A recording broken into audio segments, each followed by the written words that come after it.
This is not me.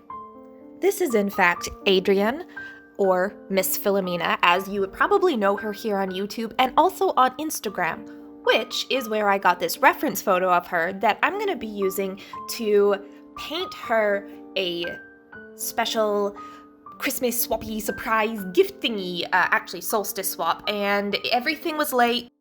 I was running late, the post office is still running late. She still hasn't gotten this gift actually, so Adrienne, if you've seen this video and haven't actually opened the present yet, I'm sorry, you kind of already know what it looks like. But I just kind of want to take this video to do a fun little time lapse showing the process of it, because this painting was something that I didn't want to set specific boundaries on, and instead just wanted to let loose a little bit and have pure fun in the process of it, kind of let the inner child out a little bit and pick colors that brought me joy. So I ended up using my favorite surface to paint on, a wood panel, pressed wood panel, and I sort of primed it. The painting is all in acrylic paint, so I felt I didn't need to do a gesso primer, which kind of meant I just put down a layer of acrylic there first with all of like the general pinks and landscapey hues that I wanted. And I wanted to keep all of my colors in a very controlled palette. Color is something I want to actively improve on, and I'm trying to get better at. It's not something that I feel is my strongest suit just naturally, and I definitely want to improve my color use. And I find that using a limited palette really helps in that regard, especially if you pick the right colors for that limited palette in the first place. And for this one, I only used 3 colors besides white. I used a Pthalo Turquoise for the blue, Cadmium Red Medium for the red, and then a Cadmium Yellow Light for the yellow tone. And then with those sort of representing the primary colors, I mixed everything for the painting. I wasn't particularly happy with that cadmium red that I used. It was slightly more orange tone than I would have loved. I would have preferred a slightly cooler red, I think, within this palette. Either that or the yellow, I think, should have been a bit warmer toned. There was a little bit of a struggle between the two in terms of the mixing of the colors. But those were the colors I had, so those were the colors I used.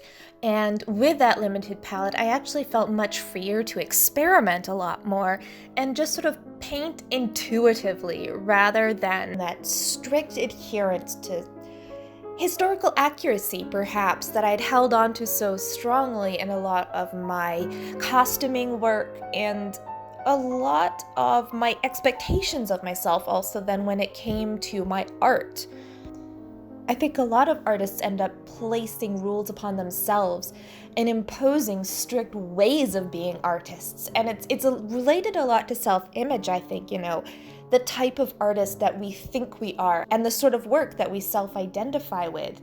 It all wraps up together in this sort of self-image, and for me, a lot of that was about being representational, about making things look as realistic as possible and portraying the past and portraying the past accurately. And, I was definitely having fun with that, but then it became an expectation.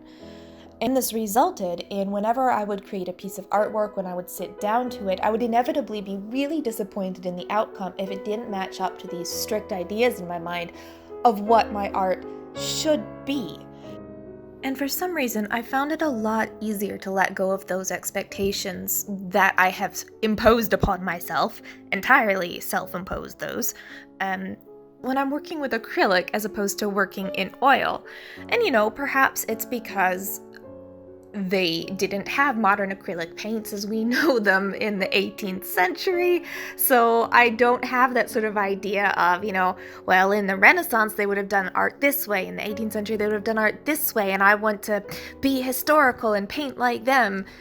With acrylic, I kind of have that option taken away from me, which frees me up so much just to play around with the actual subject matter and to let loose a little bit artistically, which I have to say has been a whole lot of fun. So, wrapping this up a bit, Adrienne, I very much hope that you enjoy your present, enjoy this painting, And if you aren't Adrienne and also enjoyed this painting and watching the process of me doing it, I would very much appreciate a like, maybe even a bit of a subscribe. That would be super special. And I hope January and the new year treats you well. Bye!